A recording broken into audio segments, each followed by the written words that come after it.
stand and salute the flag? I pledge Allegiance to the flag of the United States of America and to the republic for which it stands, one nation, under God, indivisible, with liberty and justice for all.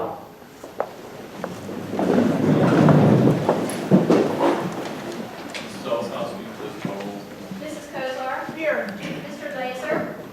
Mr. LaCascio. Here. Mrs. Mays. Here. Mr. Music. Here.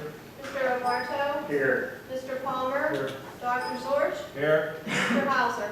Here. At this time, I'd like to open the floor and give anyone in the audience the opportunity to speak of anything that's on the agenda this evening. Seeing no one, I move for adoption of resolution number 99. Second. We have a motion on the floor and second. Questions or additions to the motion? All in favor? Aye. Opposed? That motion passes.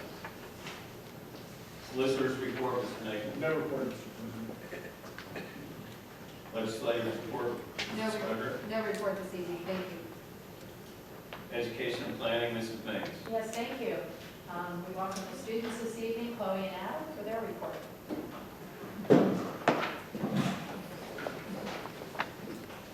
Okay, Adam is very sick, so I will be here on his behalf. This month, Mountain View, the holiday music concert is December 12th at 7 o'clock, and kindergarten holiday show is December 20th at 2. So stop by Mountain View for some holiday cheer next month. At LES, we're keeping the kids moving before Thanksgiving. So they have after-school bowling, which is sponsored by PTO, and also sponsored by PTO is a skating party they're going to have, which is fun. Joe wanted to go. The holiday concert is December 20th. At Bagley, kindergarten Thanksgiving turkey show is for their parents, but it's November 20th. Grades 5 and 6 chorus concert is also on December 5th at Bagley. Band concert is December 12th. And the junior high, this is Adam's part, but I'll do it. The junior high, the web leaders are planning a movie night for 7th grade this month. The annual Latrobe Light Up Night, which I've been waiting for. The bonfire is November 23rd, and the junior high Coral Cats are going to perform, and I heard there's going to be Captain America there.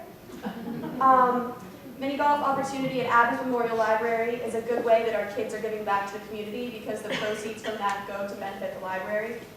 At the senior high, the annual art gala was really, really nice. I was there, and it was really good food, good company.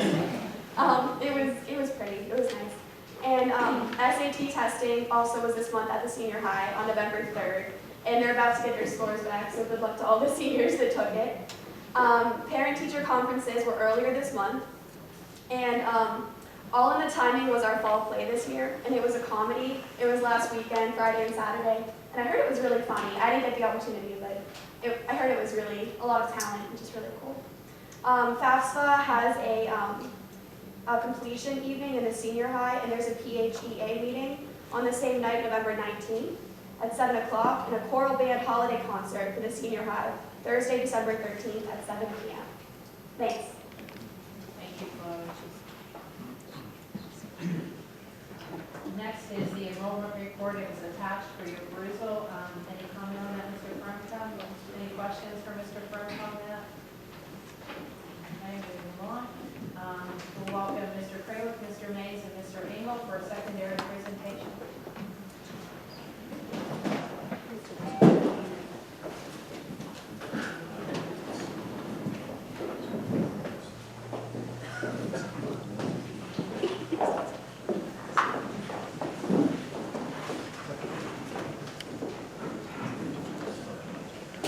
As the projector warms up, this is Joe Thompson to my right. He is the president of our student council, and as you've noticed, he kind of made himself right at home there and have your seat.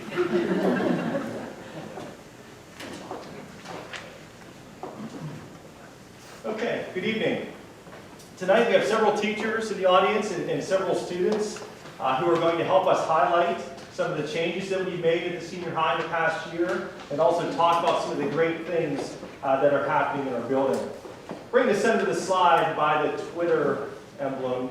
One of our goals this year is for the senior high to tell our story. Actually, it's a goal across the district. The goal of the senior high is to tell our story. What I mean by that is posting as much as we can on Twitter, posting good things that are happening in the building, because we feel that if we don't tell our story, somebody else is going to tell our story, and it's not going to be the story that we want told. So we have several teachers now on board with Twitter, administrators, even Kirk Thomas is on Twitter. So if he can do it, I think most of us in this building are quite capable of doing it. So feel free to give us a follow, and you'll see a lot of great things happening in the building.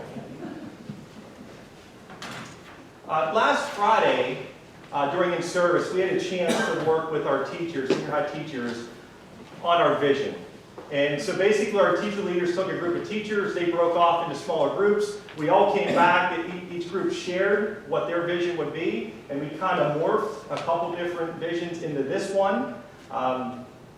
And what you can see, and I'm not going to read it for you, obviously you can. What you don't see as part of this vision, students will be great standardized test takers.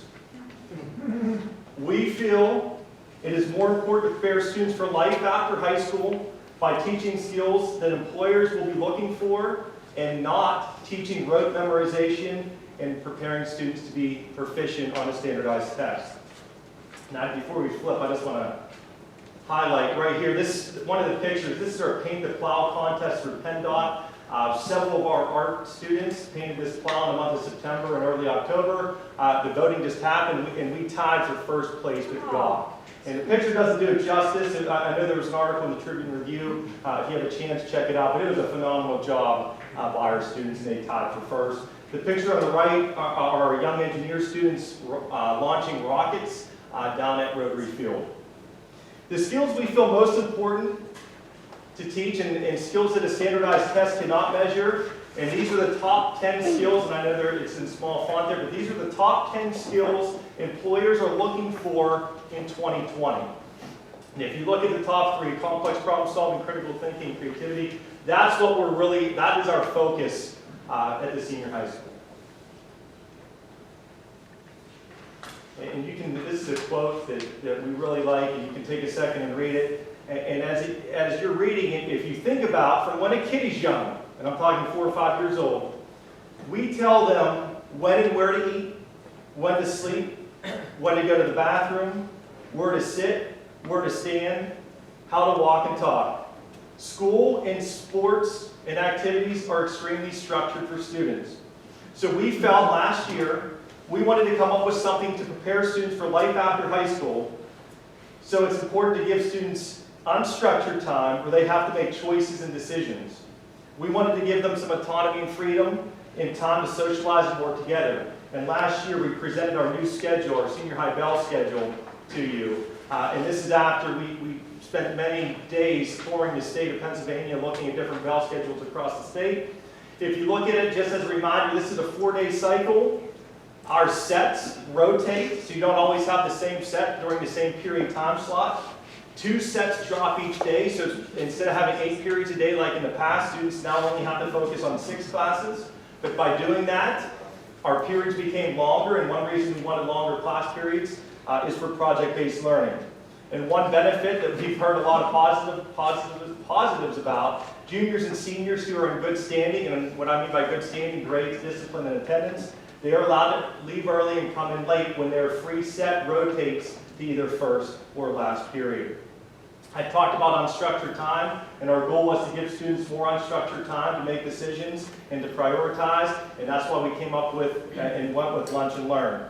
So during Lunch and Learn, it's 65 minutes, and during that time, students have choice. They can choose when to eat, where to eat, and what to do before and after they eat. And if you notice, if you ever have a chance, we welcome you to come up during Lunch and Learn. You'll see we do have a lot of kids eating in the cafeteria, but we also have a lot of kids eating throughout our school building, which is pretty neat to see. But also students have to prioritize, so they have to seek extra help. Maybe instead of going to a club meeting, or they might have to make up a test instead of shooting hoops in our gym. So I can sit here and tell you, or stand here and tell you a lot of great benefits, but I thought it might be better to hear it firsthand from our student council president, Joe Thompson. Before he talks, many of you have seen our new student store, and all that credit goes to Chloe and Joe. Chloe's our vice president. They put a lot of time and a lot of effort into making that store what it is today, so I commend them for that. So Joe, if you want to talk about some of the things in the new schedule. Thank you. So one of my favorite things about the new schedule is probably what is the most intimidating to you, is I really like how it rotates. So in last year, my last 2 periods were calculus and AP bio. Now on a Friday afternoon, that's rough. So what I really like about this new schedule is it rotates and it also drops, like Mr. Mays said. So now it's no longer the grind of school. It also helps because when students have sports or other activities at the end of the day, they're not constantly missing the same class, which is also a huge thing, I think, for everyone. I also really like how Mr. Mays touched upon, if you're in good standing, which a lot of our students are, you're able to leave early if you have a study hall last period, or come in late if your study hall's first period. Not only is that a great thing for us, I think it really establishes a trust with the students, which is a really good life skill, and I think it helps prepare us for college. And also the lunch and learn, I really enjoy. Being student council president, we used to have our meetings before school, and we used to have probably a 70% attendance. Now with lunch and learn, we have 100% attendance because we were able to have all the students in the school already. We haven't run into too many issues with too many things going on. The students are relatively available, which is really nice. So those are my favorite things about the schedule. Thank you. Thank you, Joe. I'm going to turn it over now to Mr. Engel, who's going to talk about college and high school. Good evening. One of the programs that I'd like to highlight this evening is our college and high school, our dual enrollment program. Greater Latrobe has partnerships with 6 colleges throughout the community, throughout the area. And those partnerships allow students to gather college credit while they're still in high school. And those partnerships have grown over the last 4 years, and we continue to add teachers, and we continue to add courses, and therefore the students that are being able to take those courses and continue to gain college credit continues to grow. We have partnerships with Westmoreland Community College. They are the majority of our core classes are with Westmoreland Community College. But we also offer college and high school courses through Seton Hill University. They are our law courses, our AP Bio, Chem, and Physics classes. Our St. Vincent affiliation is with our Young Engineers. Mount Aloysius College offers dual enrollment credit for our AP courses, our AP Lit and Composition, as well as AP Calc. Penn Highlands Community College offers an AP Human Geography course, and St. Francis University takes care of all of our foreign language courses. So we have several affiliations, 6 of them to be all told, and students are able to gather credits through a number of different courses. All told, we offer 41 courses at the high school that students can gather dual enrollment credit for. And our numbers for this year are not all the way in, so probably by the end of this month I'll have this year's numbers, but last year's numbers look something like this. In 2017-2018, we had 212 students that were able to get college and high school college credit for. That totaled 660 credit hours that students were able to acquire, and the average of that tuition cost was $185 for 3 credits. Now, I have 2 daughters in college.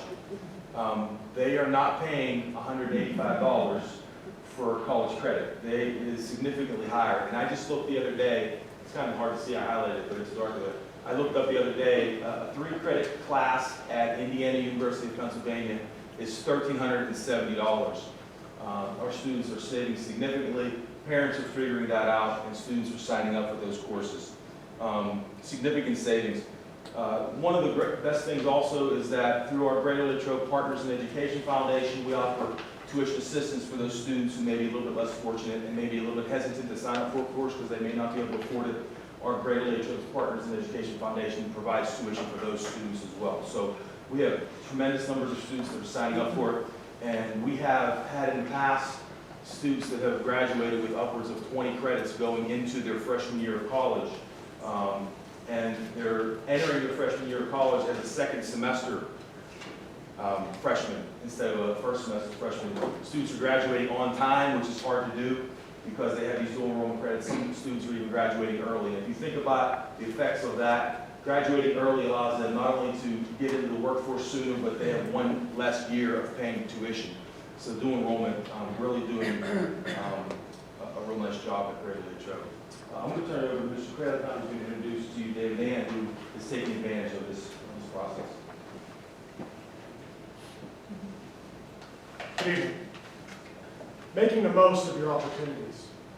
That's a conversation that we start to have with parents and students starting in 8th grade. In fact, annually, each February, we meet with 8th grade students in the auditorium, and we have a terrific turnout where we bring in our teacher leaders, administrators, and our school counselors, and we start talking to 14-year-olds about making the most of your opportunities. If you want to make the most of your opportunities here at Greater Latrobe, you have to start thinking about it at a very young age. So we bring everyone together and we enter into this discussion about making the most of your opportunities. If you recall last month, we had an outstanding presentation by Mr. Todd Wyman, the director of the Career and Technology Center, who was talking about the programs and the offerings at the Career and Technology Center. We send approximately 20% of the population to the Career and Technology Center who are definitely making the most of their opportunities and the great programs that are there. Tonight, we wanted to share with you a little bit about students here at Greater Latrobe who are also making the most of what we have to offer and how they are benefiting by staying here on campus and also branching out to some of our local universities as well. During the summer of 2017, Mrs. Susan Kuhn, our 9th grade counselor at the time, school counselor, came to me and said, "You're never going to believe the conversation I just had." And she said to me, "I just met a freshman student who came to me and said, Mrs. Kuhn, I want to be the first student to graduate from Latrobe with an associate degree." And he listened to what we were presenting when he was in the auditorium as an 8th grader, and he was motivated to want to develop a plan to do so. So I wanted to share with you, and I wanted to bring up and introduce to you David Ann, who is currently a sophomore. And David's going to talk a little bit about the opportunities that he is taking advantage of and how he is moving forward and wanting to be, and his hope is to gain an associate's degree as well as a Greater Latrobe diploma when he's a graduate here in 2 years. So, David, come on. Good evening, Greater Latrobe School District board members, staff, administrators, and the audience. My name is David Ann. I am a sophomore at Greater Latrobe Senior High School. I would like to first of all thank Mrs. Kuhn and Mr. Kralik for inviting me here to address the state of my college progress. Computer science used to be an extremely big topic to me. Up until then, the words recursion, Stack Overflow, and how the internet worked have always been unfamiliar. All of that changed when I met Mrs. Lind. The first introduction to the language known as Java sparked interest in me. My first program, a Hello World program, completely changed me. Who knew that I could bend computers to my will with just a few characters? Mrs. Lind opened the door for me into computer science, while Mrs. Kuhn expanded the stage for further opportunity. A few months later, after discussion with Mrs. Kuhn, she introduced to me an opportunity to accelerate my learning. I would be allowed to take classes at 3 Cs to try to achieve an associate's degree. To achieve my degree, I would be taking a combination of AP classes, dual enrollment classes, and classes at 3 Cs. First of all, Mrs. Kuhn has done a spectacular job in helping me. Her efforts have greatly paid off. From writing emails to letters of recommendation, she has excelled in what she does best. I'm extremely thankful for everything she has done to me this past year. She has gone out of her way to help me succeed. "It's crazy how time flies" is a quote from Nathan Chen that is still applicable to this day. By the end of winter semester, things were falling into place quite quickly. I had the next few years planned out from what I was going to do, from my junior year, senior year, and forward. When I walked into WCCC during May to schedule classes, I quickly ran into a problem. I had originally to take many classes during the summer so I can alleviate my course load during the fall and spring to concentrate on my high school classes. However, summertime was limited to just 2 to 3 classes, and that limited my original plans. So right now, I'm taking a much heavier course load. By the end of this December, I will have taken 6 classes at WCCC, totaling for a number of 18 college credits, and that is not counting AP, testing out, and dual enrollment. AP in the school can be used for a lot of class substitutes, therefore cutting costs and saving time, all while earning school credit and college credit at the same time. For example, computer science A, taught by Mrs. Lin at the high school, can be substituted for CBT 160 Java programming at the WCCC, which gives 3 credits. While AP computer science principles can be substituted for multiple intro classes, therefore saving more time. Right now, I plan to take 4 AP classes at Greater Latrobe Senior High School and to substitute for classes at WCCC. However, I'm still undecided on the number of dual enrollment classes. In the summer of 2018, many students were made aware of the new schedule known as, to us, a dreaded rotating drop to block schedule. We didn't like it. In the afternoon, or the morning, there is a 65 allocated block of time in which students were allowed to do anything they wanted. According to many students, this was met with criticism. However, after a quarter, we have come to like it a lot, even with some of its downfalls. However, sometimes lunch and learn is so packed that the time to eat lunch is non-existent. It may help if class meetings were limited during lunch and learn. However, the benefits of it far outweigh some of the negatives. The freedom to visit teachers, do what we want within responsibility, has nurtured a sense of confidence within students. School administrators are prepping students for college by giving them responsibility over what they do and when they do it. I, however, have reaped benefits from lunch and learn. During lunch and learn, I can freely move around the building while stopping by teachers and finishing small tasks along the way, such as turning in forms, money deposits, small club meetings. By having an allocated 65 minutes during the day, I can travel from community college and Greater Latrobe by missing minimal classes. This cuts down on the amount of classwork I miss. Even if I do miss class, with the rotating schedule, this cuts far back on which class I miss, and I don't miss a lot. As of now, I'm taking 10 classes, 7 in Greater Latrobe Senior High School and 3 at the community college. With lunch and learn, this gives me time to balance my multiple extracurriculars, such as running cross country, being president of German club, or participating in student council. My goal as of now is to complete the degree before senior year starts. However, I still have a long way to go. It may be very challenging, but I'm pretty confident I can do it.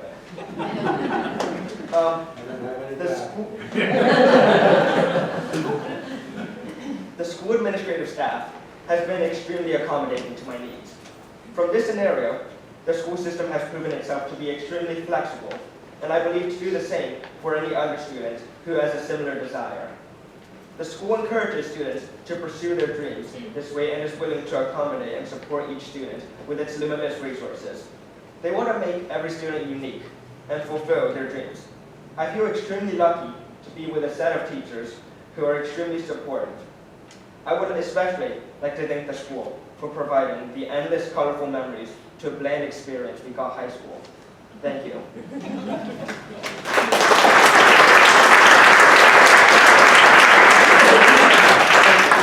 David, thank you. It's pretty impressive. I've taken 10 classes and all those sports, and I'm exactly sure we find time to sleep, but more power to you. Next up, something that we're really proud of that we have in high school this year is the partnership that we formed with the Lesko Federal Credit Union and the Cats Cash. I have 2 of our employees. We did hire 5 total. Basically, we're calling it an unpaid internship for these students, but they did have to go through a formal interview. And Taylor Hochard, if you guys can come on up, Taylor Hochard actually designed the logo and came up with the name. We put it out for the students to design the logo and the name. Taylor won that competition, so that is her logo, her name, which she should be very proud of. Just one other person I need to thank is Mrs. Michelle Butler, who's our business teacher. She has taken the lead as the teacher leader with our credit union. But right now, I'm going to turn it over to Dawn Hart and Taylor Hochard. Thank you. Hello, I'm Don McHart, and I work at the Cats Cash Bank, run by Lesko Federal Credit Union. I would like to say that something that people crave in high school is a real-world experience, and that was the biggest thing that came out. It was said a little bit last year at the end of the school year, throughout the summer, and I pounced on it because I want to go into finance in college, and I think that's a good route. The first thing that we did was we went through an interview process, and I thought it was really nice to get to see what it's like in the rural to get interviewed and see what kind of goes on while you answer the questions and what kind of questions they ask. And the second thing was, after I got interviewed, they sent me through a training process at the actual credit union, and at that moment I realized that finance is what I actually wanted to do, and I loved what the internship has to deal with, and I loved helping people at the bank. So. Thank you. Working at the bank, or the Lesko Federal Credit Union, it's a great opportunity just because it's very hands-on, and the training that we had to go through in the credit union is located in downtown Latrobe. It was hands-on, and we got to interact with the public. And then bringing it to the school, it's nice to help out. And I, along with Dawn, want to go into, I knew I wanted to go into the business management field, and I knew that being able to do this would allow me to assure myself that this is something that I would like to go into. And I've loved it so much, just being able to work with some of the tellers at the bank, come in and help with us. And even creating the logo was a great hands-on experience, and going through the interview process was just such a good learning experience to prepare me for college. Thank you very much, guys. Next up, we have Ms. Kim Riegel, who's going to be talking about how she has transformed our library into a media center. I brought props. I'm passing around some objects that I printed with a 3D printer, which Dr. Panis was wonderful enough to get for us in our makerspace. I'll talk about that. There's, if I'm not mistaken, a nut and bolt. You can see how well they screw together and apart. It's amazing how exact it is. So that's one sample. This is the Taj Mahal that a student and I were working on today. Actually, he's doing it for a cultural assignment in his Spanish class. He's actually studying culture in general and was assigned to, or chose, I'm not sure which, India. And so he was talking about that and made a project, a box that's going to contain a collection of artifacts related to India. And one of them is a 3D print job. And I also thought that I would sit along this chain just to show you how neat the objects are that come out of the 3D printer. It's an actual I'm also passing along a couple of things that I've done with the laser engraver. One of them is just a couple of sample pieces that I did. I showed the exactness of the laser. This is something I'll talk about in a second. This is a cardboard bow tie. Don't look too carefully at my art. It's not that great. And this is a small plaque that I made thanking the Greater Latrobe Partners in Education Foundation for the funding for the laser machine. And this is pretty neat. It's actually a piece of acrylic that I was able to cut and also engrave on, and it engraved through the blue layer into the gold layer, and so you have multicolored. Very cool. Okay, so here are a couple of pictures of our maker space. On the left, you can see, top left, you can see a lot of Invention Land signs actually, because I've been working a lot with Michelle Butler to integrate the Invention Land coursework into some of the offerings that we have. On the right-hand side, you'll see just some of the other space that's part of the maker space, including the dry erase board where kids can plan and design. And in the bottom are just some more materials. And so the two things I'm going to focus on today are the laser cutter engraver and the 3D printer. And the laser cutter / engraver is a really interesting machine. It literally sends a laser beam onto the object that you're working on, and you can cut and engrave, depending on the object, wood and paper products, plastics, fabric, leather, fruit. Yes, fruit. I was going to do a pumpkin thing, but anyway. Bricks, river stones, slate, granite, and anodized aluminum. Two of the probably most recent examples of using the laser engraver, well, maybe three, are, you can see the student Hannah DeStefano on the left. She also made her own bow tie, which I think was much nicer than mine. And this is really just an introductory assignment to have the students in Principles of Marketing learn to use the laser engraver and the drawing software. The students simply had to design a bow tie and then cut and engrave a piece of cardboard out of it. They're eventually going to be making a prototype of a product they've invented and taking that to Inventionland to pitch it, very much like Shark Tank. On the right, you'll see a Twitter tweet that another student put out there, Andrew Davis, great kid. He actually, his friend sent him a piece of artwork, and he used the laser engraver to engrave it onto a piece of cardstock and sent her that. It was very, very cool. And in the bottom right-hand corner, as well as the, or bottom center and top right, you'll actually see the paper lanterns that I made with the laser engraver for the art gala. If you were at the art gala and you noticed the paper lanterns, I took the artist design and I worked with Jessica Golden to figure out what we wanted it to look like, and there you have it. It's cardstock engraved with the artist design. So that's really neat, and I'm happy that I was able to be a part of that.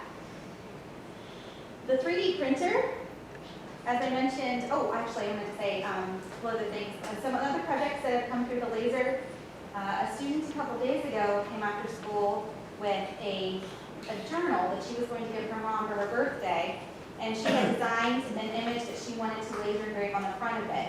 It was a picture of Niagara Falls and some wording, the message to her mom, and it's just a personalized, perfect gift. Another student recently lost her father, and she had written a poem and had a little design, and she was carrying around rather raggedy and dirty piece of cardstock with this written on in her phone case. And so I was able to take a piece of acrylic and I made a plaque for her to keep for her dad. So that was really sweet. The 3D printer, as you can see, it's pretty neat. What I love about it is the way that it applies math, especially geometry and engineering. I went to a training last year and I was sitting there thinking, wow, this is above me. And I was sitting next to someone who was an engineering major, and she was fine with it.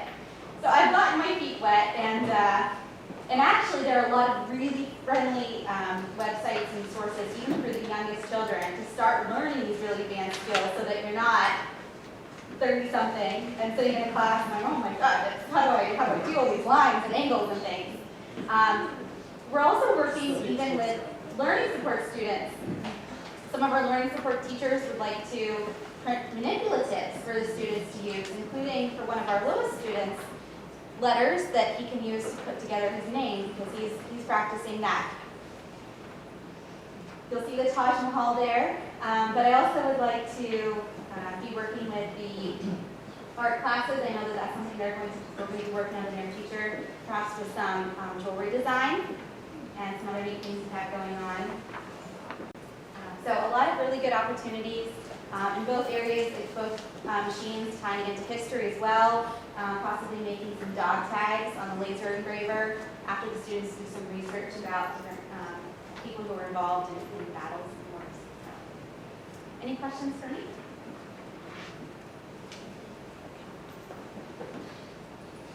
Kim, thank you very much. We saw a lot of different libraries as we toured across the state last year, and I will tell you, I would put ours right near the top, and that's because of Kim's leadership in the library. So she does a phenomenal job for us.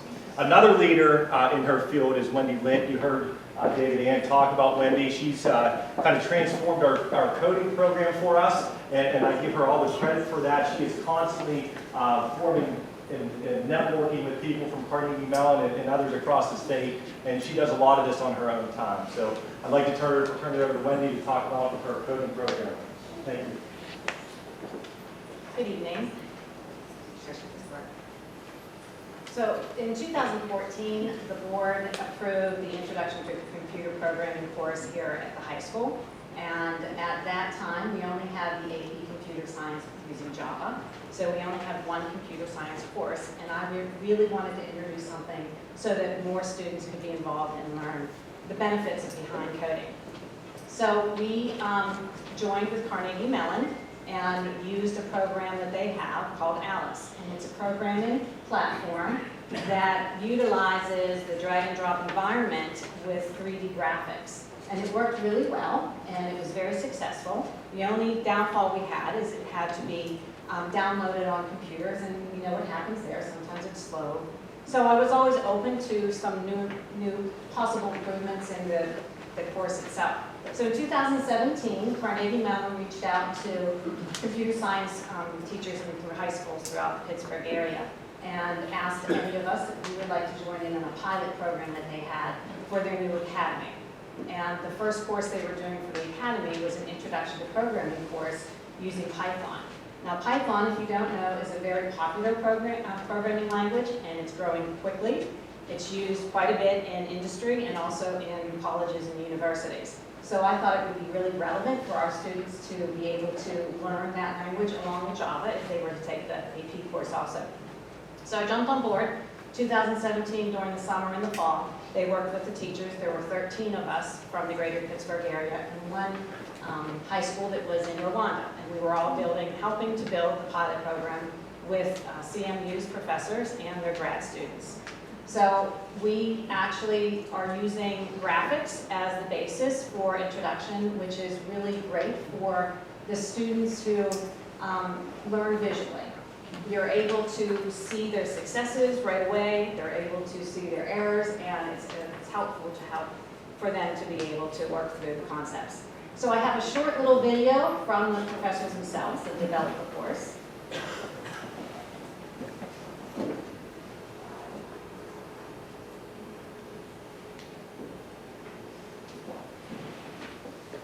Hi, I'm David Cosby. And I'm Mark Stelick. And we are faculty at Carnegie Mellon University, and we're the directors of the Carnegie Mellon University CS Academy. Who should learn to code? Isn't it just for engineers and scientists and people who like math? No, everybody ought to learn to code. Everybody ought to understand something about logical problem solving, which programming teaches. And in the digital age, as David just mentioned, we absolutely need people who can do this, right? There are tons of jobs that are unfilled that need people who know how to code. And even if you do art, or you do chemistry, or you do geography, coding is going to be a part of what you're going to be doing in addition to your field. That's exactly right. So there was a time maybe when coding, whether or not it was supposed to be for a small audience, it was.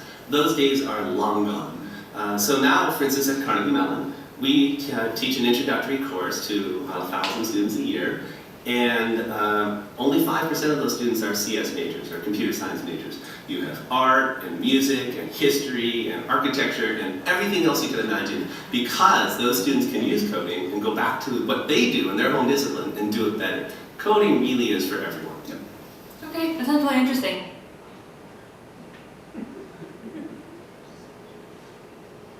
I was allowed to do only 10 minutes. So in the spring of last year, we went ahead and piloted the first part, the CS1, we call it, for the introductory programming course. And like I said, I was one of 13 schools in the greater Pittsburgh area to do this. And then they, over the summer, took the advice from teachers and also from the students. They took input from the students about what they felt was good or needed tweaked a little bit for the class. And we went ahead and started the course again in the fall. Now, in the spring of 2019, we will do the second part of their pilot. So we'll be piloting that also. The nice part about this is that Carnegie Mellon is very, very supportive. We have the professors that you saw on screen, and we have the grad students and the TAs. They're all there to help us if we need to have any questions. They also are providing a full academy, which is they want to be able to develop the academy that can be used for 4 solid years of high school computer science curriculum. So if children want to do that, they have a really great start. And then the nicest part about it is it's all free. So everything that we utilize, there is no charge at all with Carnegie Mellon, and they don't intend there ever to be a charge. So here's a little bit of what that the students see. They each have individual logins and accounts. And you can see we're broken down into units and sections within the units. And then they're able to go through the readings which give them examples that they can interact with, and they can change the code and play with it to see what happens if they make an error, or if they try to change something that they shouldn't change. And then they have checkpoints also, so they can't actually go forward in the material unless they have shown that they have understood the material. So that's huge. They of course have myself to be able to walk around and help them with any other clarification that they may need. And they get to move at their own pace. So there are kids that are flying through the material, but at the end we have creative tasks where they're really challenged, and then we have other students that take a little bit longer, but they can always go back and keep reading, keep trying their checkpoints, keep asking me questions. But they're all through this, they're really building their problem-solving skills. So this is just an example. At the end of every lesson, what they get is these graphical exercises. To the left is where they actually do their coding. It's called the editor. And to the right is the canvas, where they see their fraction of their exercise and what they were asked to do. And this was probably one of the ones that was the most frustrating for some of the kids. If you can look at it, you see that it's circles. However, those circles are based off of one XY coordinate. So they have to be able to build these circles anywhere on the screen, and they can only work off of one XY. If you're a math person, then you can see how much fun that is. Agreed. So I'm hoping that it's been great. It's worked with all levels of students. I have found that all levels of students are coming in. It's geared towards ninth graders because we're hoping to keep kids in the CS curriculum for all 4 years. If that's their desire, that's my desire. I'd love to see as many, if not all, of our students take the introduction to programming class. Thank you, Mrs. Lent. And finally this evening, we have Jordan Zingas and Joe McCombie from our PE department.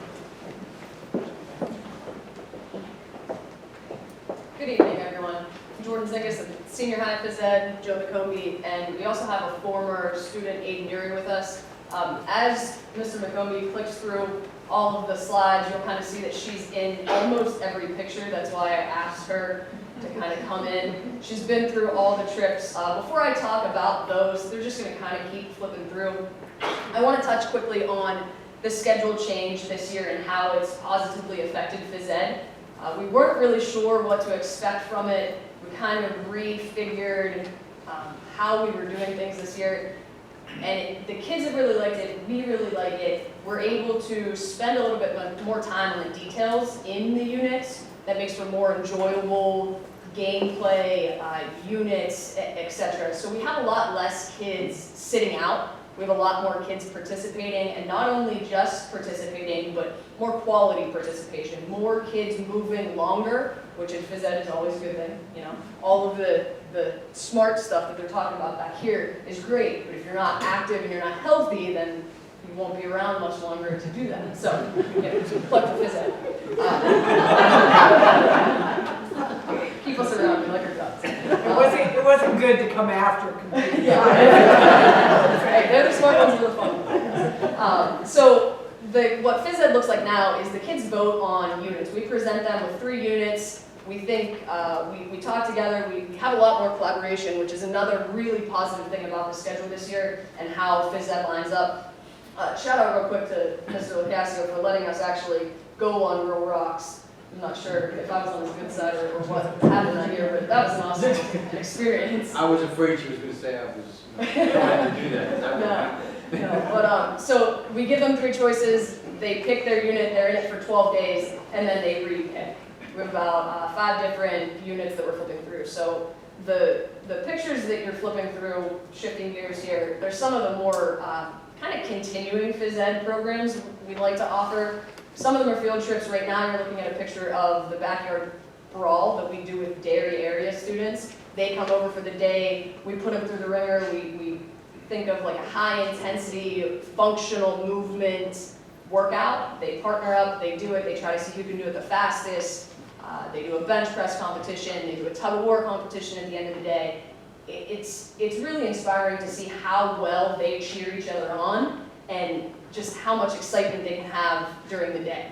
I've done multiple fitness events, and it's always surprising to me how you can kind of come out of it almost a different person. So I wanted something that lets the kids experience that, and I think Aiden can speak a little bit on that, and I'm sure a bunch of other stuff. So one of the first pictures you saw was of our rock climbing unit, which leads into our field trip that we take to the climbing wall. That's in Pittsburgh. It's about 40 minutes down the road. It's $12 for a day. It's inexpensive. It's another thing that the kids can do their entire life.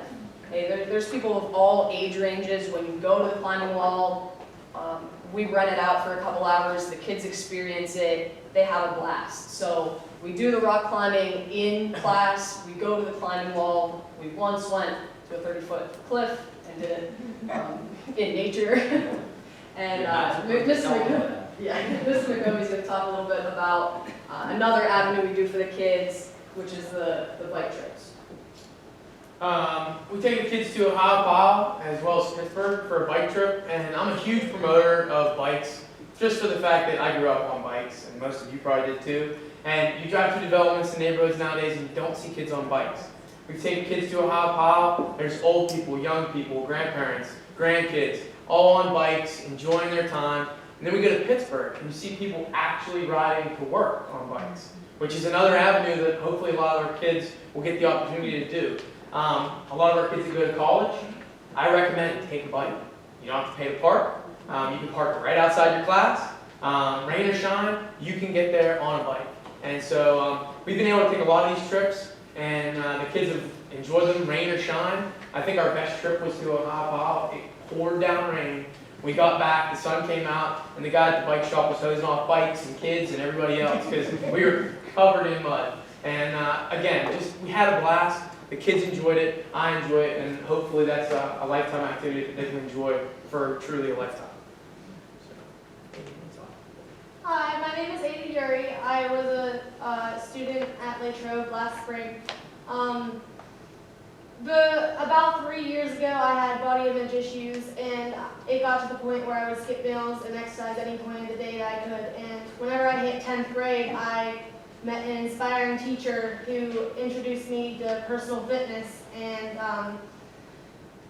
it impacted my life tremendously. I went from this girl who thought being skinny was the best thing in the world to this girl who strived to gain muscle every single day. And not only that, but personal fitness, even those who were stressed out by the tests in school you took or like the homework every day you had, personal fitness offered you activities such as rock climbing trips, bike trips, just all kinds of trips that just took your mind off the struggles you were having throughout your school year. And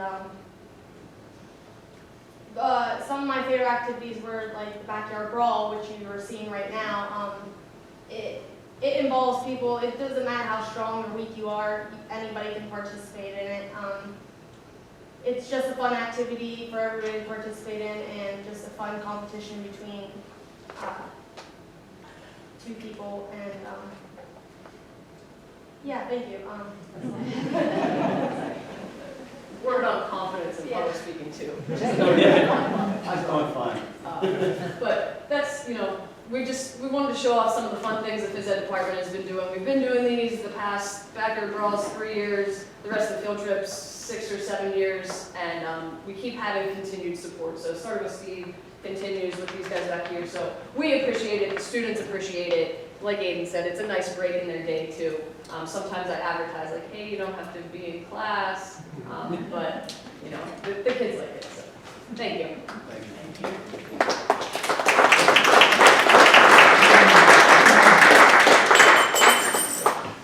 Believe it or not, that's just a small snapshot of what's really going on here at the senior high. It is alive, there's a great vibe going on right now, and our students are benefiting tremendously.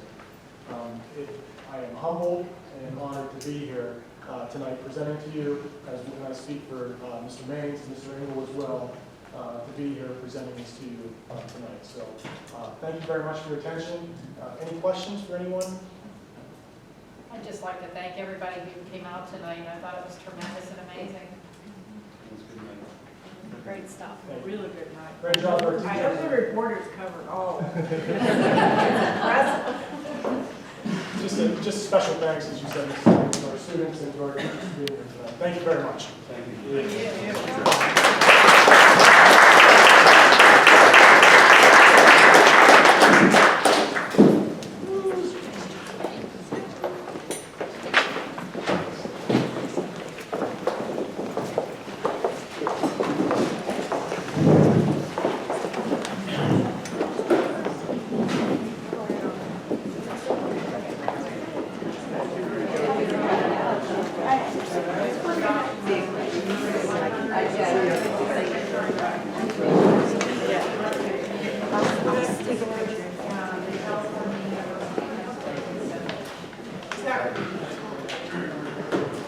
Motion on the floor, second.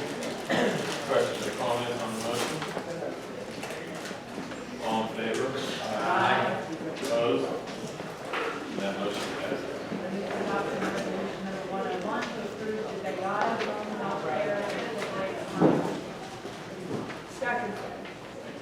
We have a motion on the floor and second. Questions or comments on the motion? All in favor? Aye. Opposed? And that motion passes. I move for adoption of resolution number 102 to approve sign language interpreting professional fees and policies document. Second. We have a motion on the floor and second. Questions or comments on the motion? All in favor? Aye. Opposed? And that motion passes. I move for adoption of resolution number 103 to approve Denise Dockery speech pathologist agreement. Second. We have a motion on the floor and second. Questions or comments on the motion? All in favor? Aye. Opposed? And that motion passes. Before I move on resolutions number 104 and 105, I'm going to ask Mrs. Swiger to explain what they are. Sure. Resolutions number 104 and 105 are to accommodate the Latrobe Elementary School move to the new school building. Our students will be attending the new Latrobe Elementary School for the first day on December 4th, which is a Tuesday. Resolution number 104 is the resolution that we ask the board to move to amend the school calendar for 18-19. We're asking that the school board do a early dismissal for Friday, November 30th for all students. And the afternoon will be used for the LES staff to begin or continue the process of moving to the new building. And all of our other staff will be in professional development for the afternoon. And the other change for the calendar is for Monday, December 3rd, which is obviously the day following, the school day following the Friday. We're asking that the board approve an Act 80 day for Latrobe Elementary School only, for the teachers again to be working on the process of moving to the new building. In addition, resolution number 105 is a memorandum of understanding between the school district and the Greater Latrobe Education Association. And basically, this memorandum of understanding agrees that our teachers at LES only will be asked to do an additional day of work to assist with the move in addition to those times indicated in the previous resolution.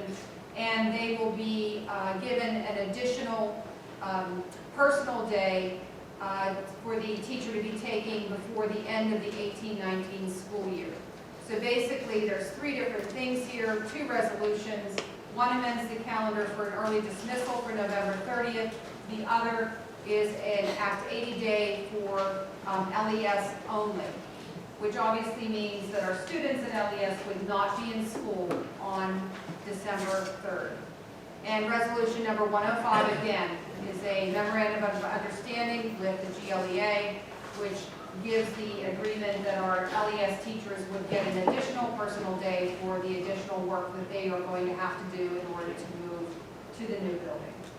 Again, the first day for students in the new Latrobe Elementary School is scheduled for Tuesday, December 4th. Thank you, Mrs. Swiger.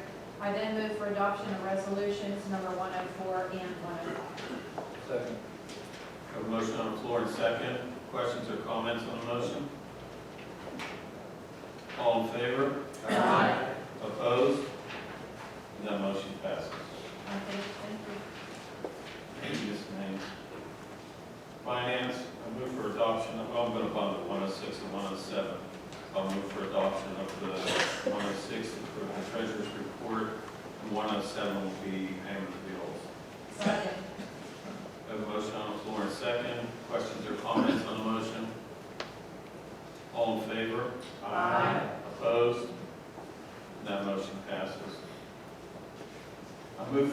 Resolution 108, which is authorization of homestead farmstead exclusion application mailing.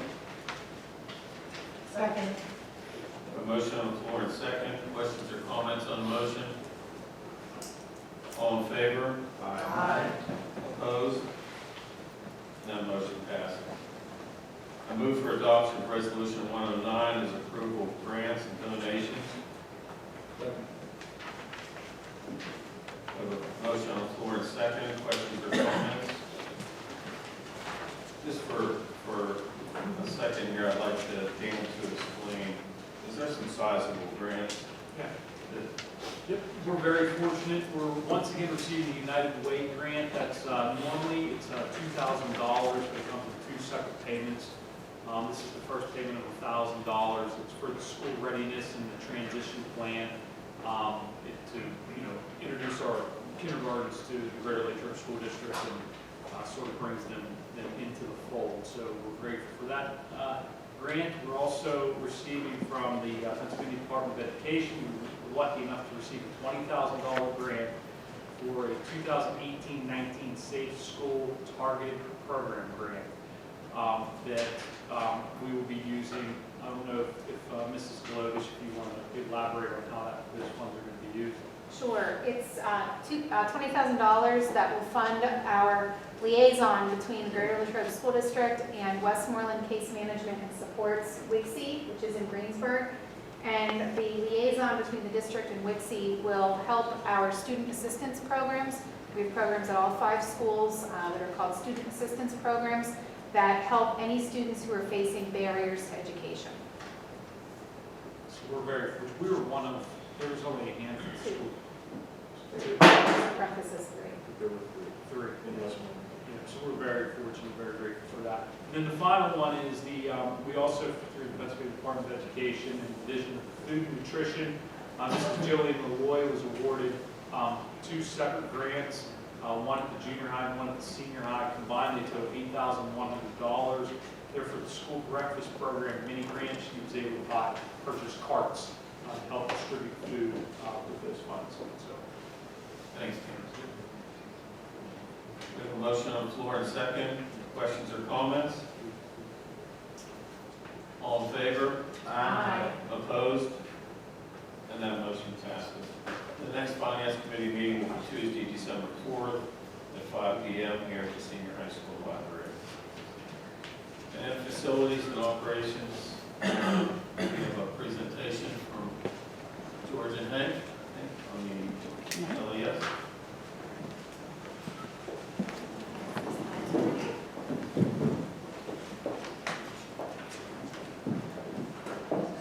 And this will be the last one. Isn't that great? We're smiling, George. Pardon me? We wanted it as bad as you. We do. Pardon me? We have a picture slide presentation tonight. And what you're looking at now is the landscaping and the final finishes on the exterior of the building taking place.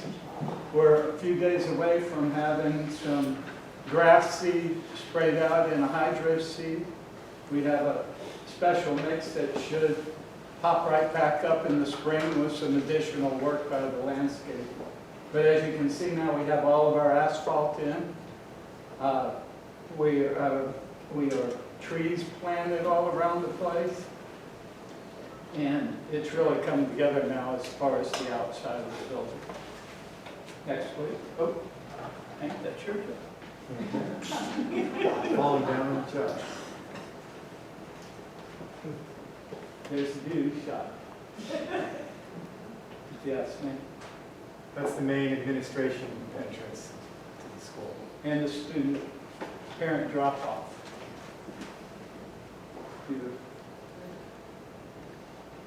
That is our famous gallery. You can see the terrazzo's down. In fact, the terrazzo finished today. So finally that process is over. This week they'll be hanging the rods on the walls that support the artwork, and you can see the task line for the artwork is already up and working. That was the final piece of the terrazzo that was finished this afternoon. It looks soaking wet. Is it that shiny? It's that shiny.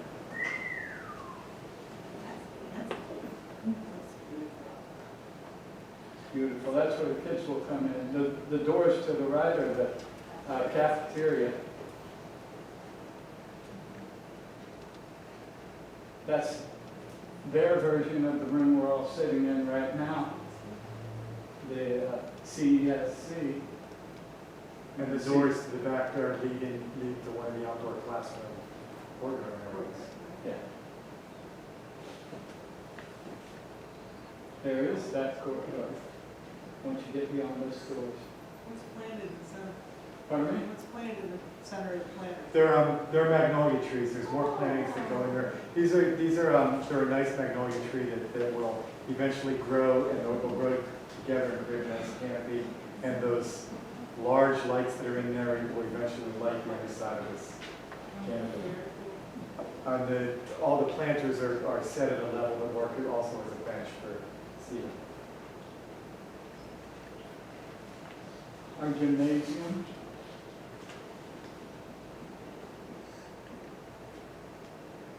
Our cafeteria stage area.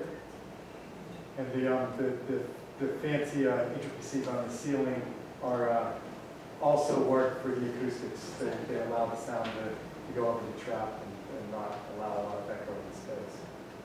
It should also help during the day during lunch period. And there's the actual head-on view of our stage.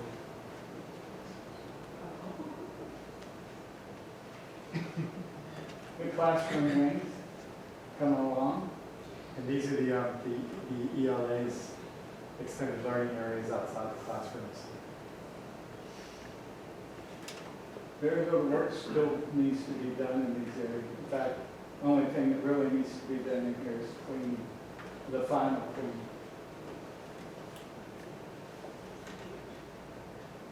Different color schemes for different classrooms. Our media center.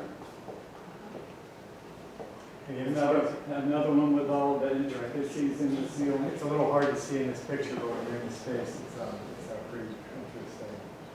Yes, it is. That's our upstairs gallery, right outside of the media center. And this area mixes all the different colors that happen in different classrooms. So that when you're out here, depending on which wing you go down, you go into certain colors for those classrooms.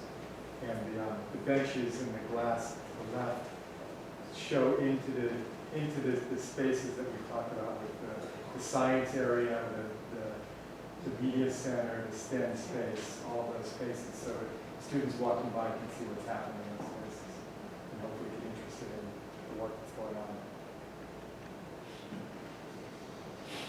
That is our STEM center. We painted the pipes different colors in the ceilings for the kids to associate things with. The red, obviously, is our fire sprinkler system. And they'll have labels on them. George, they pulled up the protective covering on the polished concrete. Is that the polished concrete that I can see? That's polished concrete that you see. I actually had a conversation today with a laborer out there, kind of questioned, why don't we have a finished floor, as in a VCT or rubber floor in the classrooms? Why don't we have a ceiling in the space? And basically my response was, we're utilizing the building as a teaching tool.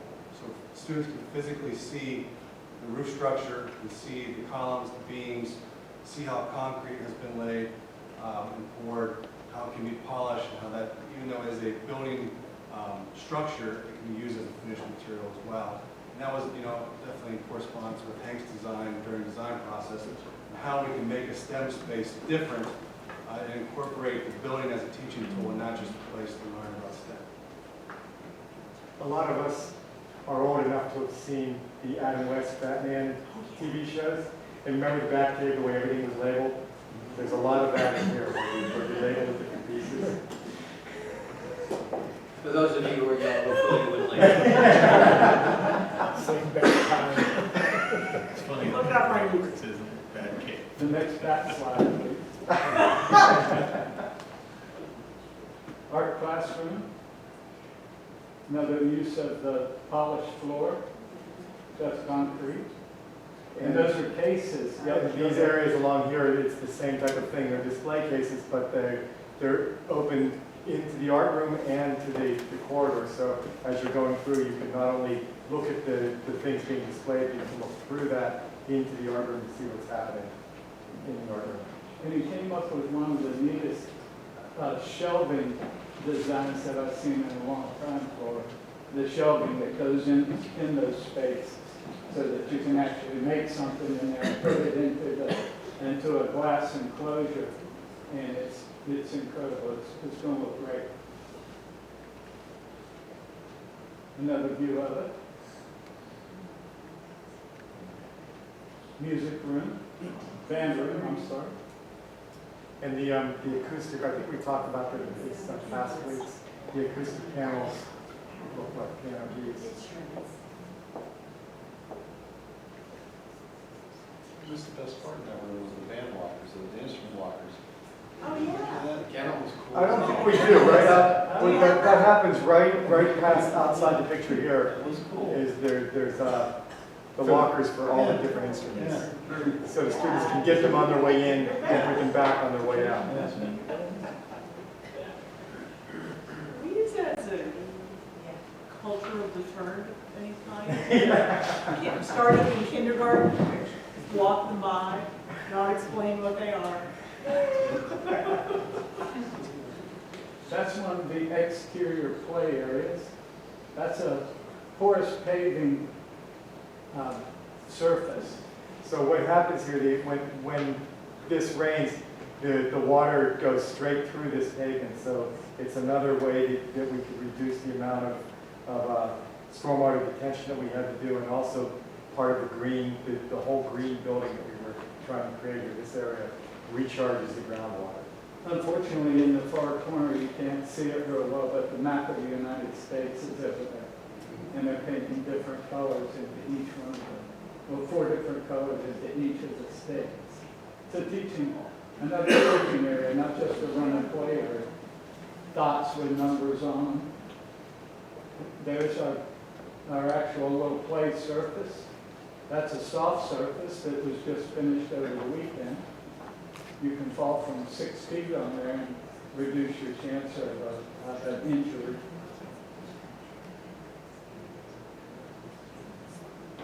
Beautiful building. We are nearing completion.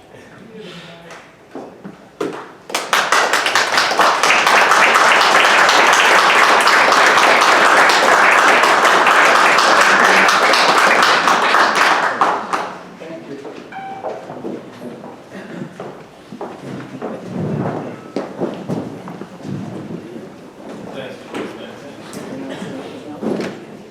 I don't think we can take the glove back from this hall, or is this thing being back?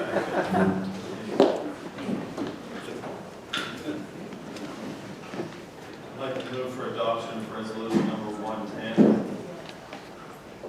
Second. Motion on the floor in second. Comments or questions on the motion? Yes, Kurt, these are the change orders?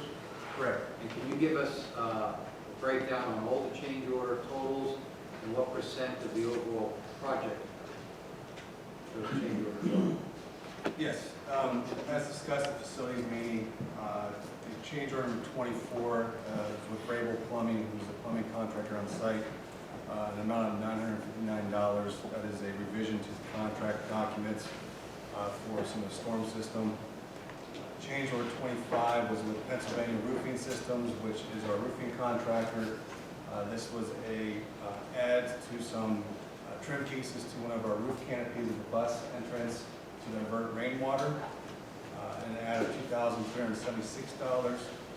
Change order 26 are a combination of three kind of code-initiated changes with Nello Construction.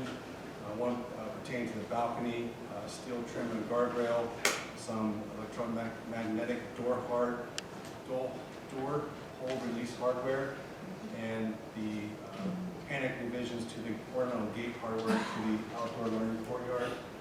These were code-driven, and those all tied up to a total of $6,168. And Westmoreland is change order 27, an addition of $1,003, and that was some temporary electrical work done for the dehumidifiers we had on site during construction. And lastly, the FFE01, which doesn't fall really under the umbrella with Access Architectural Reforming Group, but is with our furniture contractor, W. Mason, and some additional furniture items that we purchased through their contract, and that was an add of $1,480. With all that said, to be at this juncture to where we're looking at moving in a couple of weeks, Dan helped me with how to put this in words. We are at 1/10 of 1% in change orders for this project. So to have that at this juncture, I think is a true testament to our A&E firm and to our construction managers and just the project team as a whole to make sure that we stay on task and keep this project within our scope of work and within our costs. So I'm very happy where we are. I'm happy that December 4th is our move-in date. There's a lot of work as far as the operations internally to make that happen. We are waiting for the final written paper as far as our certificate of occupancy, but I don't see anything pulling that up. It's just down to the paperwork versions of that. Working with the teachers, working final cleaning as George mentioned, and getting furniture pieces assembled and put in place. So there's teachers and staff who utilize those days, giving them to this change in the calendar, I think is very grateful for them. So very happy. The pictures don't do everything justice, so if you haven't been in recently, please do so. Please don't hesitate to contact me to walk you through, and there's tons of information how this building is going to be a great, wonderful addition to our assets as far as facilities, but how it also will push the way we teach our students, which we've seen at the high school level here, at the elementary level as well. How it wonderful go. I know the math, so I understand 1/10 of 1%, but I don't know construction.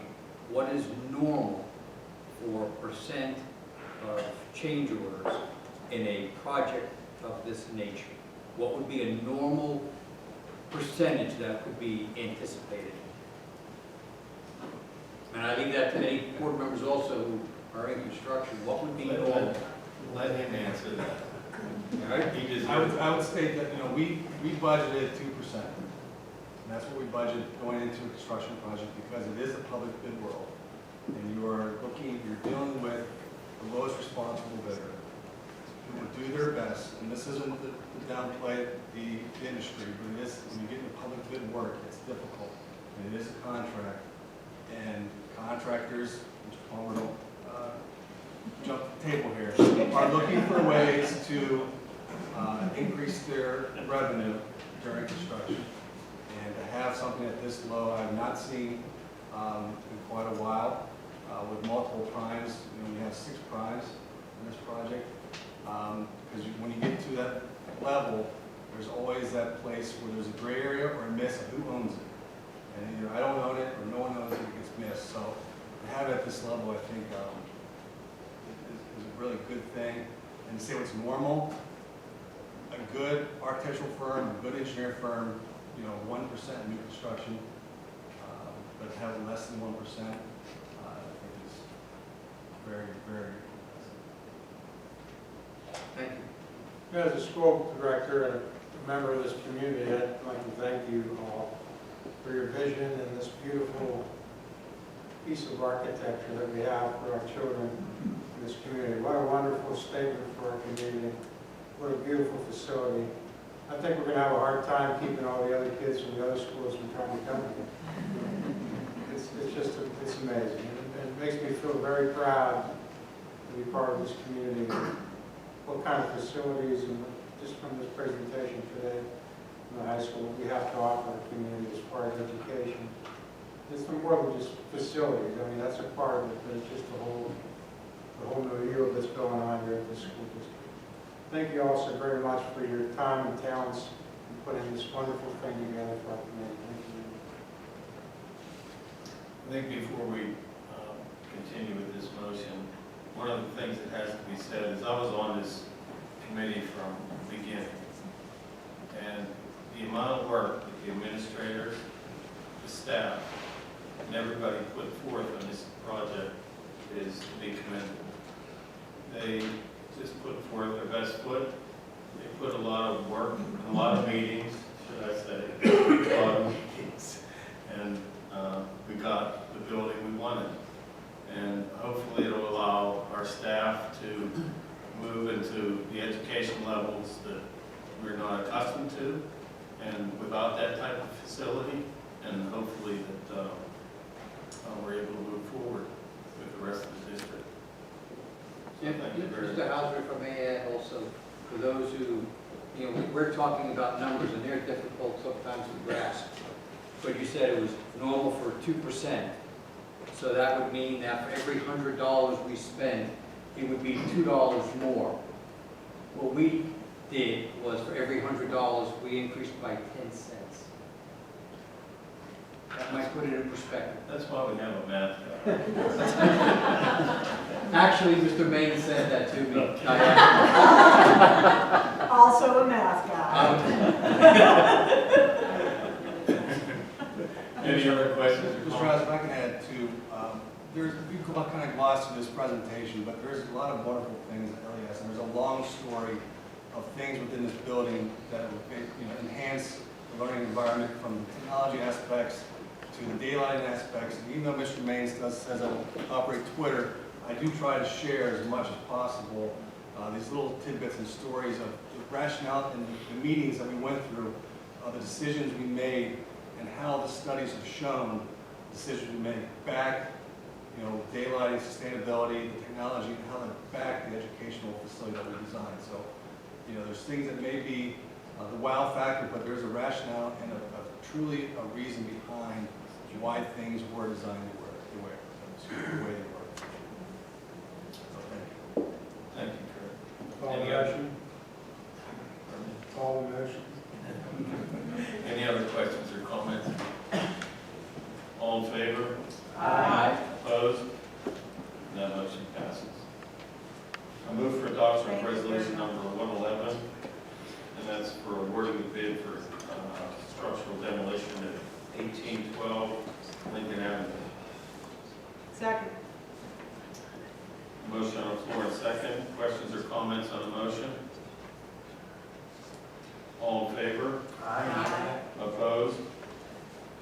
And that motion passes. Our Facilities Operation Planning Committee meeting minutes from November 8th are an attachment. Also, the LES Project Construction Progress Report is also attached. Our next Facilities Operation Planning Committee meeting will be Wednesday, December 5th at 3:30 Gathering. Student Activities and Recreation, Mr. Maines. Yes, thank you. I'll call on Mr. Mears to give us his fall sports recap. Okay, thank you. This is the first time I've done one of these. If you remember, we did away with the sports recognition nights. So, and it was kind of the coach's request that we did that. So I know many of you had attended those and would get your update each time. So I decided at the end of each sports season to do a brief little recap of how the teams did. And we feel collectively, talking to the coaches, this might have been the most successful fall sports campaign, maybe in a district like Trevor. So I think the kids deserve their recognition. So I'm just going to briefly read down what you may not know, you might know, but what you would have heard at recognition night. Collectively, we had 20 all-section athletes, if you add up the 4 sports. Golf was the section champions, 10-0, and Brady Kilbarney finished in the top 10 in the state. Cross country had Rachel Harder go to the state championships and finish in the top third of the runners. Girls soccer had no seniors, they're very young, and they were only 1 game from the playoffs with 2 all-section players. Boys soccer had a best record in 25 years and went to the playoffs with 4 all-section players. Girls tennis went undefeated, section champions, had a double team, they were all the way to the state tournament. And the key there is they were a freshman and a sophomore made up that double team, so they're going to be around for a little while. Football went to the playoffs for the first time since 2009, had 8 all-conference voted players. Girls volleyball were the co-section champions, had the coach of the year in Drew Pasevsky, and had 6 all-section players. And field hockey, and I saved them for last, because who would have ever thought 5 years ago, when they were struggling to get 10 players, that Mr. Maines and I would drive up and watch field hockey play for the WPL title this year. They lost 2-0, but they were the WPL runner-ups. So if you look at that, I think it's also a reflection of the complex. Remember, we built it, we said, give it about 5 years for those 7th graders to become juniors and seniors, and they get to train in the summer and the fall in great conditions in the off seasons correctly. And I just thought that that was important to share with you because we don't do sports recognition nights anymore. So other than going to their banquets, you wouldn't have known any of this. So I just wanted to do a brief rundown. And when you listen to all that, you realize it was pretty good. So, thank you. That's all. Thank you. I move for adoption of resolution number 112 to award bids for spring sports equipment and supplies. Second. A motion on the floor and second. Questions or comments on the motion? All in favor? Aye. Opposed? That motion passes. I also move for adoption of resolution number 113 to approve the 2018-19 school clubs, officers, and sponsors. Second. A motion on the floor and second. Question or comments on the motion? All in favor? Aye. Opposed? And that motion passes. Thank you. Community Relations, Dr. Zwart. To the Park and Recs minutes for review attached. The next Park and Recs meeting is November 15th for the Permanent Municipal Building. That's all. Thank you, Dr. Zwart. Westmoreland Intermediate Unit, Mrs. Mays. Thank you. There's a summary of the WIU board meeting minutes from October 23rd attached. And our next WIU committee meeting will be Tuesday, November 27th at 7 p.m. in the WIU board. Thank you, Mrs. Mays.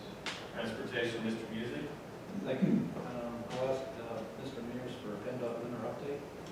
Yeah, thank you. And rarely do I do this, but today Mr. Krumka and I went to the PennDOT annual winter update. We go every year. And usually you have 2 cups of coffee, maybe 2 muffins, and you listen to how much salt they have or don't have, and then you go home. But I think Mike and I noticed early on that there was a serious tone to this one, and there are some serious concerns that PennDOT has. And just that they asked me to bring some of this back, actually. To give you an example, and you have your first winter event on the horizon, say Thursday, there are 68 trucks for this area. Right now, there are still 11 needing man. Now, what that means is, and I thought 11, they need 22 drivers still just for those trucks because of the 2 shifts. They're asking for drivers, it's the first time ever, they're interviewing and hiring drivers right off the street. If you have a CDL, they'll talk, they're willing to pay, they pay $15 an hour for the winter for part-time work. There's no benefits or anything, but they still need, right now, 25 to 30 drivers at least to be able to man their full fleet. And they said the results of the gas oil industry and other things with all these trucking now going on has schooled a lot of the drivers to more money, and they understand that, but that doesn't help PennDOT get their part-time help. So what happens, and it'll cause sequential slowdowns is what's going to happen, and Mr. Robardo would understand this side of it. They do things in a ranking order by roads. They'll do Route 30, I-70, Route 22, you know, the 2-lane highways, 3-lane highways. Then they'll do your secondary roads and, you know, work their way backwards, so to speak.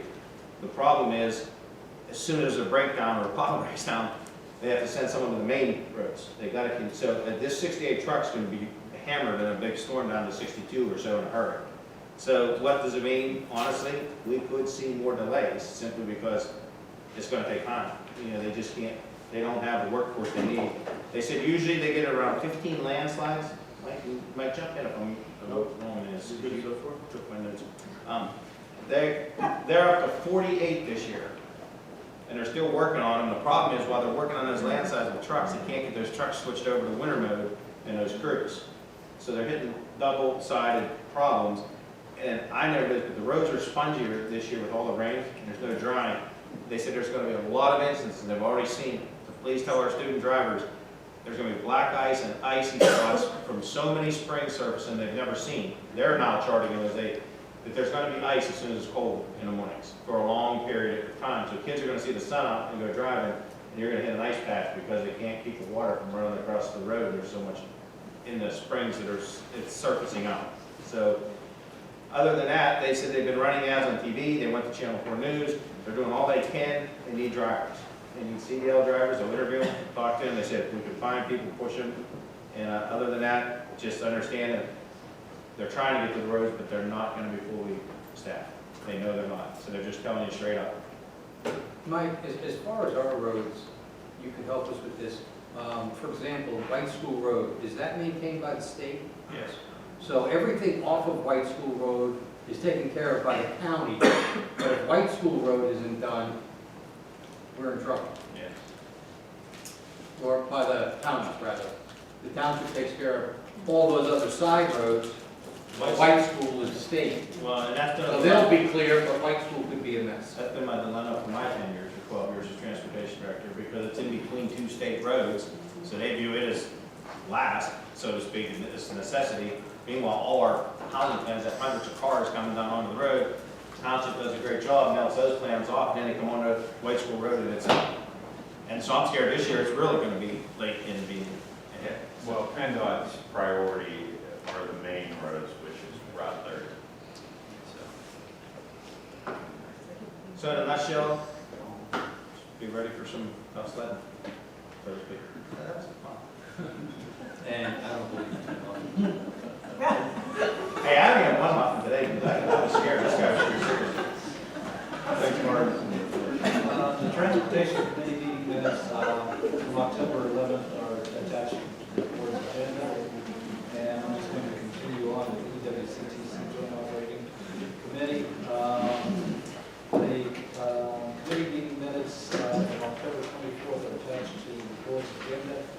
And the EWCT National Technical Honor Society inductions will be on Tuesday, November 20th at 7 p.m. and that'll be at the EWCTC building. And the next EWCTC Joint Operating Committee reorganization meeting will be on Wednesday, December 5th. That'll be at 5:45 at the EWCTC building. And afterwards, the GOC will meet with the area board meeting. And I encourage all board members to come to that meeting. Thank you, Mr. Music. Board Policy Liaison, Ms. Mays. Yes, at your seats this evening, you found the PSBA travel accident program for the school directors. PSBA, this is free to you, and what's at your seat is only if you wish to purchase additional insurance. So you have nothing to do unless you want to actually purchase their additional insurance there. And I will move for adoption of resolution number 114, the notice of intent to adopt board policy number 8810.3. Second. A motion on the floor and second. Questions or comments on the motion? All in favor? Aye. Opposed? And that motion passes. Thank you. Thank you, Ms. Mays. Technology, Mr. Palmer. Thank you, Mr. President. The technology committee minutes on October 16th are attached. We have no immediate meeting scheduled. Thank you. Thank you, Mr. Palmer. Superintendent's recommendation, Mrs. Snyder. I'd ask the board to move on resolution number 115, which is the approval of the resignations listed. So moved. Second. A motion on the floor and second. Questions or comments on the motion? All in favor? Aye. Opposed? And that motion passes. I'd ask the board to move on resolution number 116, which is the approval of the additional substitute teachers for the 18-19 school year. So moved. Second. A motion on the floor and second. Questions or comments on the motion? All in favor? Aye. Opposed? And that motion passes. I'd ask the board to move on resolution number 117, which is the approval of the support personnel classified appointments. Second. We have a motion on the floor and second. Questions or comments on the motion? All in favor? Aye. Opposed? And that motion passes.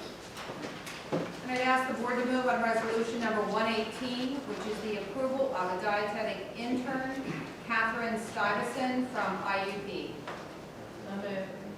Second. We have a motion on the floor and second. Questions or comments on the motion? All in favor? Aye. Opposed? And that motion passes. And I'd ask the board to move on resolution number 119, which is the approval of the memorandum of understanding for employee matter number 1 of the 2018-19 school year. Second. We have a motion on the floor and second. Questions or comments on the motion? All in favor? Aye. Opposed? And that motion passes. Under other business, this Thursday is our second Breakfast of Champions here at the senior high school, Thursday, November 15th. This year, the Breakfast with Santa is going to be sponsored on Saturday, December 1st at 9 a.m. here in the senior high school commons area. The holiday programs for Bagley, Latrobe Elementary School, and Mountain View are listed there, as well as the junior high school and senior high school holiday programs. During the month of December, obviously, or not maybe, we will be having a chamber choir perform here for the school board and for the public as we do on an annual basis. In addition, just some information, we will be mailing home information to our LES families about the move to the new building, detailing the information that they will need as we move forward in the next few weeks. We will also be announcing a open house or school community open house for everyone to come and to get to visit the new Latrobe Elementary School in the near future. So those things will still be coming out. In addition, I'd just like to note and recognize that this evening is Mrs. Alshouse's last board meeting as the official board superintendent secretary here at Greater Latrobe. We'd like to offer our congratulations and thanking you for your service to the board as well as to the school district for 35 years.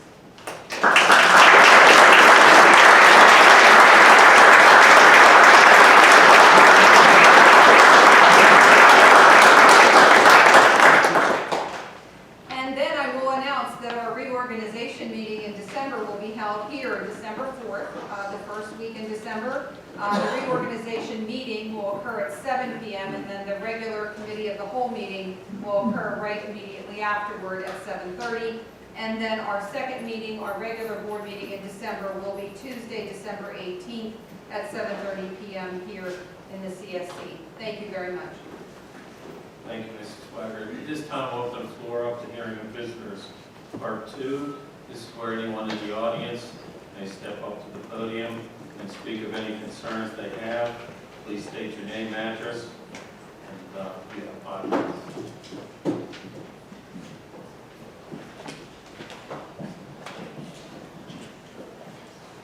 My name is Gene Leonard, 5006 Havenwood Drive, Greensburg, in Unity Township. I'm chairman of the school authority, and just for information, the school authority is part of the structure of the school district. And it's responsible primarily for the financing of major projects such as the LES building and major repairs to the building. Technically, the school authority owns the buildings. I know that much time, energy, sweats, and probably tears have gone into the construction of that building. From my experience as a former principal, having watched several renovations in the district, I feel very confident that we have a fine building that will last many, many years for the students. I spent 37 years, most of them in this school district, 27 years of them as a principal. Never have I been able to be the principal of a brand new building. Mrs. Haller, I I envy you. Also mentioned Mrs. Holler. I know that she's a fine principal, and we have great leadership for that new building and wonderful teachers to house it. On behalf of the school authority, I'd like to thank the school board, the administration, the principal, and the teachers of the building for what you've done and what you're about to do. Thank you. Thank you. Anyone else? Seeing no one, I'll move for adoption of resolution number 120. Chairman. Second. Motion on the floor and second. Questions or comments?